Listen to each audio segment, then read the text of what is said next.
राजस्थान में अब सिलिकोसिस मरीजों की पहचान में आर्टिफिशियल इंटेलिजेंस का उपयोग होगा। सिलिकोसिस संदिग्ध मरीज का डिजिटल एक्सरे पहले अत्याधुनिक तकनीक एआई से स्कैन होगा।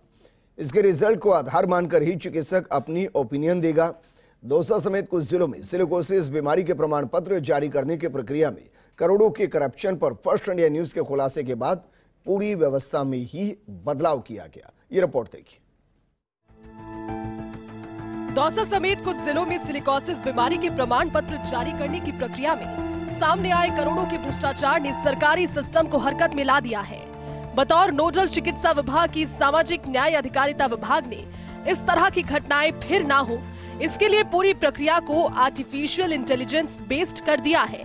पहले मरीज के डिजिटल एक्सरे को एग्जामाइन करके कंप्यूटर ये तय करेगा कि वो सिलिकोसिस पीड़ित है या फिर नहीं। फिर चिकित्सक के पास पूरा रिकॉर्ड जाएगा। अगर चिकित्सक एआई की रिपोर्ट से संतुष्ट नहीं होगा तो उसे प्रमाण पत्र जारी करते वक्त पूरा कारण बताना होगा।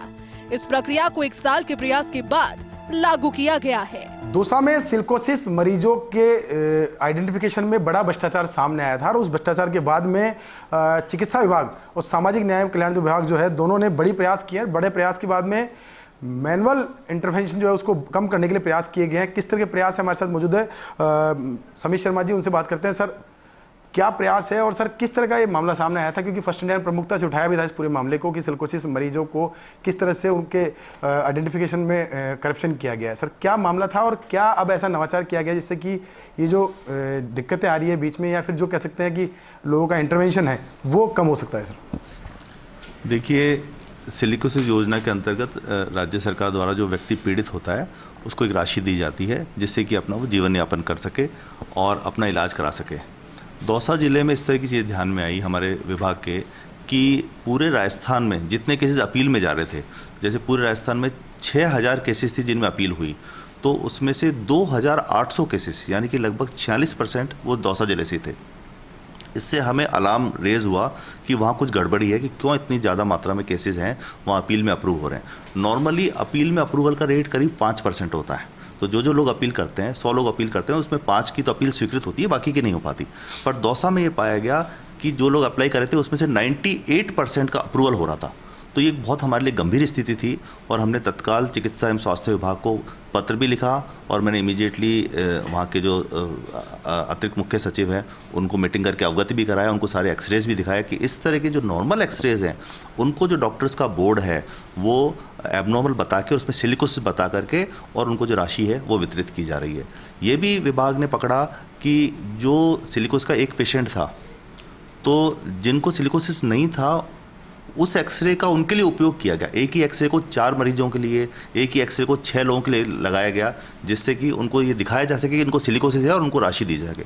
ये एक बहुत गंभीर प्रकरण था। सर, सरकार लोक कल्याणकारी योजनाएं लेके आती है, खासतौर पर सिलिकोसिस मरीज, गंभीर मरीज, काफ़ी स्थिति ऐसी होती है जब वो बच नहीं पाते हैं, उनकी ज़िंदगी दाव पर लग जाती है।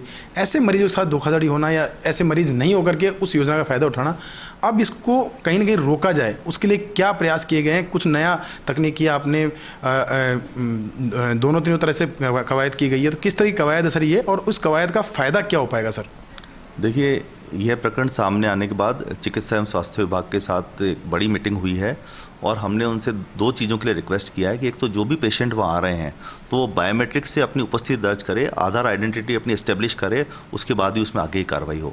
दूसरा, ये जो एक्सरे जो हैं जो व्यू बॉक्स में लगा के और फोटो खींच के जो अपलोड कर रहे हैं ये बिल्कुल गलत है, क्योंकि इसमें क्या होता है कि जो एक एक्सरे से अपन 5-10 मरीजों के जो है वो सिलिकोसिस रिपोर्ट कर रहे हैं। तो उसके लिए जो डिजिटल एक्सरे मशीन अपनी सब जगह लगी हुई है उसमें C-आर्म लगा हुआ है, तो उसमें सीधा ही ऑनलाइन एक्सरे उसके पास जाना चाहिए, रेडियोलॉजिस्ट के पास।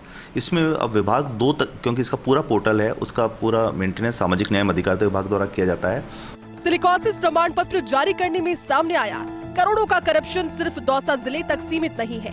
ताजा जानकारी के मुताबिक करौली, पाली, जैसलमेर और सिरोही में भी इस तरह के फर्जीवाड़े के प्रकरण सामने आए। इसकी जांच के लिए हाई लेवल कमेटी गठित की गई। आगे से सभी मरीजों का बायोमेट्रिक रजिस्ट्रेशन शुरू करने की कवायद भी जारी है। हमें शिकायत मिली थी और जो महुआ और दौसा में जांच कराई है, उसी क्रम में उसी अनुरूप जो अन्य स्थानों से जो हमें शिकायत प्राप्त हुई है, जो ज़िले हैं करौली है, सिरोही है, पाली और जैसलमेर है, तो वहाँ भी हमने उसी अनुरूप कमेटी बना के और जांच प्रारंभ की है।